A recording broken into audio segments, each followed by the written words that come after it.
Halo semuanya, selamat datang di paparan kita kali ini. Hari ini kita bakal ngebedah sebuah panduan pastoral yang jujur saja sangat menginspirasi dari Keuskupan Agung Semarang.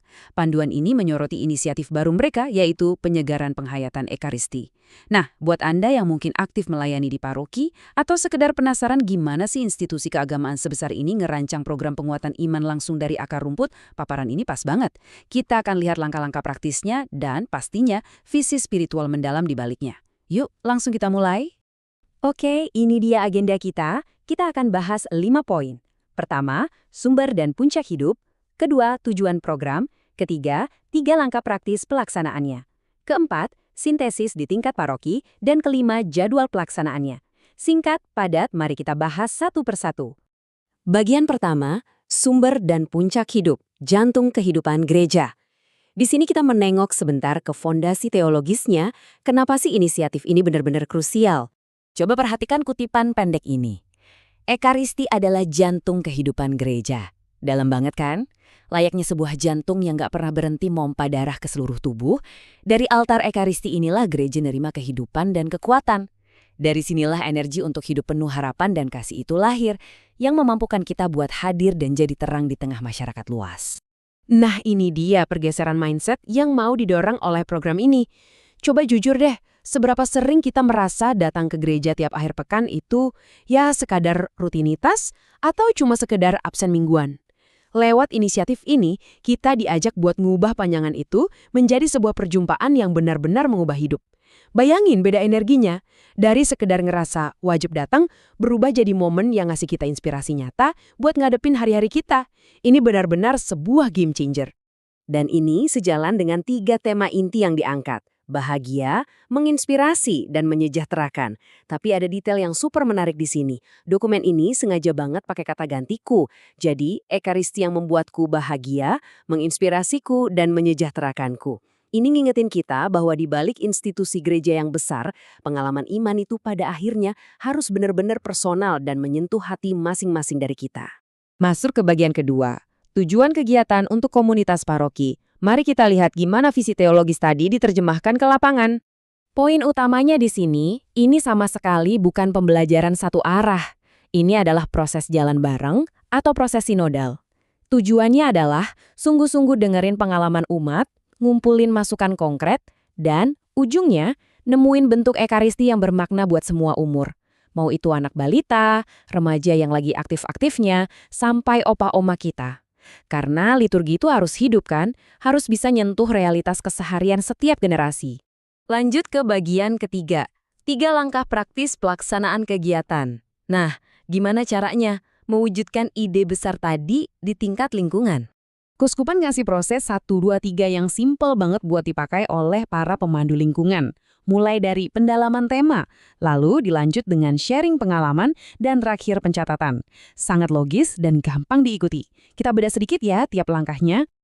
Langkah pertama ini isinya katekese atau pengajaran. Dan tenang aja, ini didesain cuma sekitar 10-15 menit.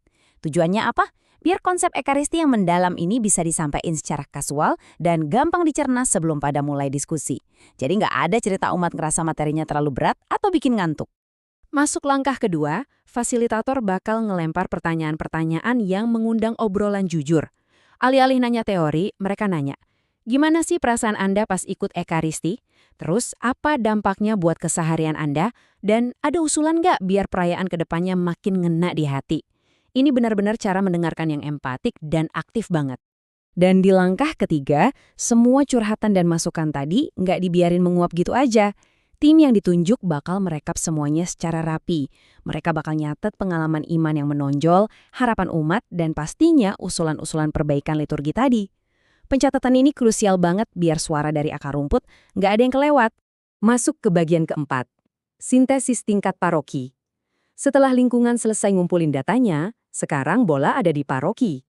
Disinilah tim pastoral paroki duduk bareng buat ngeliat gambaran besarnya. Mereka bakal merangkum temuan untuk nyari tahu pengalaman iman apa sih yang paling banyak dirasain umat, apa kebutuhan spesifik tiap rentang usia, dan ide-ide segar apa yang bisa dikembangin. Jadi catatan tadi bukan cuma disimpan di laci, tapi bener-bener dipakai jadi kompas buat merancang kebijakan pastoral ke depannya.